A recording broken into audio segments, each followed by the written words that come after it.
we look for the normal macro play, but we also think about we could potentially backdoor. Like even yesterday in our game, we were like, oh, maybe we can like TP and just like end the game while we're towards Barons. Like maybe they can't end. They can't like base and stuff like that. So I think now we actually play base raids and stuff like that, like more calculated, where it's like not like, oh, we're just so bad, we need to do it. Now it's more like it's just like a part of our strategy. Hey guys, Parks Owsley here with the Shotcaller, joined today by Santorin, the jungler for FlyQuest. Congratulations on the win. You got the 2-0 this week. Yesterday's was a little tough. You got today's as well, though. It's looking good. You know, it was a little bit shaky last week, but you're looking like you will probably make playoffs, and we'll talk about that in a second. First off, though, how's the team, after getting the second win this week? It feels great now. Yesterday we felt horrible because I felt like the early game yesterday we were actually way better than we did today. So it's like yesterday we had so many blunders, we made so many mistakes. Our macro was terrible, and many times in the game like, oh no, we're probably gonna lose this. And today it's like our early game was like it was good, but not as like snowbally. And then we just like cleanly snowballed the game, and we took the leads the right way and stuff like that. So it felt like we're actually a good macro team that day. But now we need to make sure we keep doing it like that. So how nervous were you today then, knowing that yesterday you didn't have the good late game execution, and today you didn't even have the early game lead like you did? Yeah, I think, well, first off, I think like our draft was a lot better than theirs. Right before the game started, I was like, if we first pick Trundle and we had banned these champions, I don't even know what Reno would play. It'd be like Graves, Gragas, something like that, and we kind of banged on he wouldn't play Graves and you just pick a tank, and then we also banged on Dashin picking a tank. So like then already there, it's like Toronto feels great, and it's like team fighting is really good. So we weren't really like scared not snowballing too much early because our mid and late game were still really fine because I think we just outdrafted them. So I didn't feel that nervous. I just wanted to make sure we had a clean game because that's what really like makes you thrive. I do want to talk about the Trundle, but first, do you have any thoughts about CLG? I think they're on an 8-game losing streak right now, and they looked really good at the beginning of the season. And same with Golden Guardians, actually. Yeah, so do you have any, and I think you play them next week, do you have any thoughts about these two teams and what could have been like this big thing that made them not win anymore? Yeah, I mean, for CLG, it's like, I said it like in the beginning of the season, it's like, on paper, I thought they would do a lot better than they do. I think they have a lot of strong, smart players that understands the game really well. This meta is like a lot of time you need carry top and then tank jungle, or carry jungle and tank top, and I think Dashan and maybe Reno doesn't like fit that style too well because it looks like a lot of time they draft double tank or something like that, or they'll occasionally do like tank plus Kindred, but they haven't won with that yet. So I think maybe that's like an issue with the way they have to draft them, because for example today it's like we just pick Trundle and they do double tank. It's like, okay, nice, we got a really nice free win, I think. And I think that's like an issue with them. And then Golden Guardians is more really inconsistent because like for example Mickey is like a really great player on like a good day. He'll like destroy everyone, he like looked so amazing, and he won most of their games like just single-handedly, like Talon and LeBlanc and stuff like that.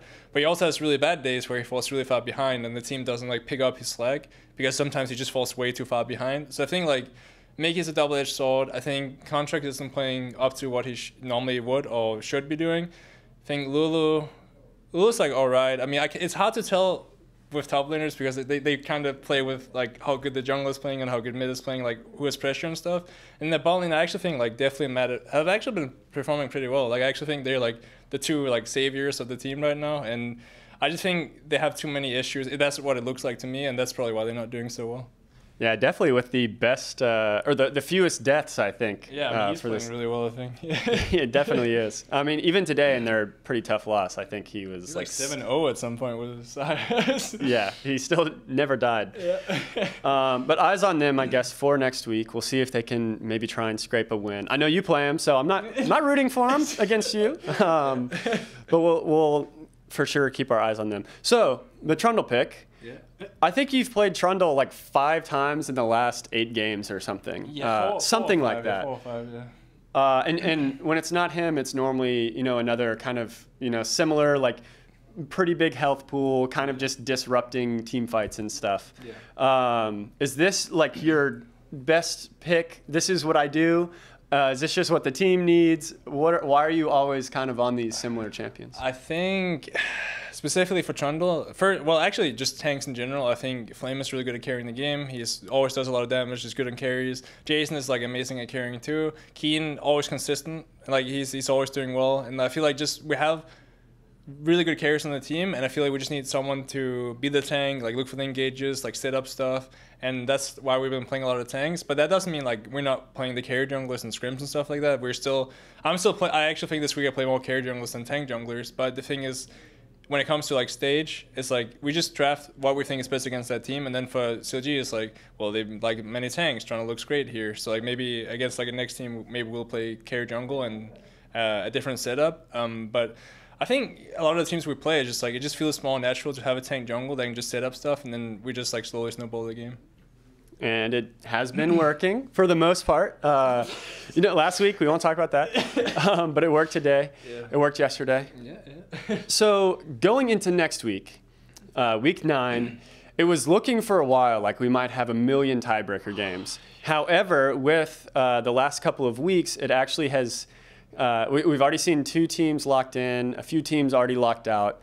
And since TSM and Optic play each other, it's pretty much like whoever wins is probably locked in and the other one locked out. Yeah. You guys do play. Technically, you're not locked in yet. It does look good for you. You have the Golden Guardians game, but then you play Cloud9. Yeah.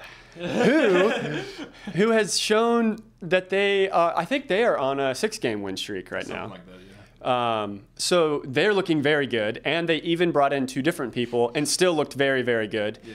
Do you have any thoughts about them and how to take them down and understand them as a team? Well, I think so. Like for example, when I saw Sven and Golden Glue be put in today, I assume instantly it's because they know Teal likes Kindred, and I know Sven's Garen loves Lee Sin, and I know Golden Glue likes snowball mid champions, like a lot of assassins and carries. So I thought instantly like TL would go with a more like tanky draft and like slowly whittle them down and just like slowly build a lead. But instead they still went in with the Kindred. They got destroyed by Lee Sin and Syndra. And I think there's like that was TL's problem right there. It's like you should understand what players they're putting in and how you can play against them. Whereas like for example, Jens and Blabber is more like they love Kindred Cillian and stuff like that. So like you can kind of see whoever they put in and you'll probably have a better understanding of like how you can play against them. Still think they're a damn good team, and I think like today they literally played almost perfect. Like I was watching the game like, damn, that's good macro, you know? So I think C9 is definitely the tougher opponent next week, and that's why obviously we hopefully beat the Golden Guardians to make sure we probably secure playoffs. But if we somehow manage to lose to them, I still think we can beat C9, but it's just like a way harder opponent. For sure, I would agree. And if not, if you, heaven forbid, go 0-2, we might see you guys in a tiebreaker. Yeah. Any kind of weird stress or pressure there? How do you feel like you would perform in a tiebreaker match? Honestly, I've been playing like a lot of tough games the last few years, and I think I have started to thrive under pressure. So back a long time ago when I was a rookie and on TSM, pressure would really get to me and I'd start playing a lot worse. But I think now I've kind of understood how to deal with pressure and how to play well even with pressure. And I actually prefer pressure now. So like I don't want to go into the tiebreaker match, but if it is, I still think I'll perform the same or even better because I feel like I do better under pressure now. Well, best of luck avoiding it. But if it happens, then keep a calm head and just go get them. Yeah. Okay, so I would like to mention you guys have had a bunch of interesting backdoor teleport XPK style wins. Yeah. How calculated are all of these, and how much of it is just kind of crazy and coincidental?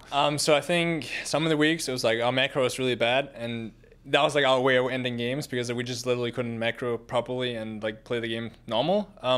But the recent weeks has been like we look for the normal macro play, but we also think about we could potentially backdoor. Like even yesterday in our game, we were like, oh, maybe we can like TP and just like end the game while we're towards Barons. Like maybe they can't end. They can't like base and stuff like that. So I think now we actually play base raids and stuff like that like more calculated, where it's like not like, oh, we're just so bad we need to do it. Now it's more like it's just like a part of a strategy. You've just taken it and just added it, one of your cards in your deck. Yeah, exactly. It's very fun to watch. So I guess, I'm glad you have that card now. Yeah. Okay, so going forward this week, obviously next week, very important. We did see you struggle. We mentioned it. We saw you kind of struggle to figure out how to close out the game.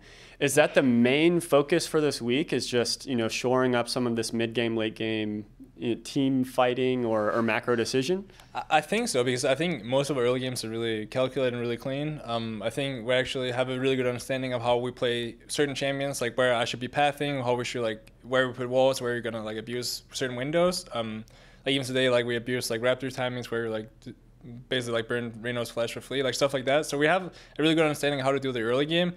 The big thing is mid game, our rotations, all that kind of stuff is still not good, because we're still a new team. This is our first split, and sometimes macro is the hottest thing, because every single player has individual responsibilities, and that's something we're gonna work on and focus on this week for sure.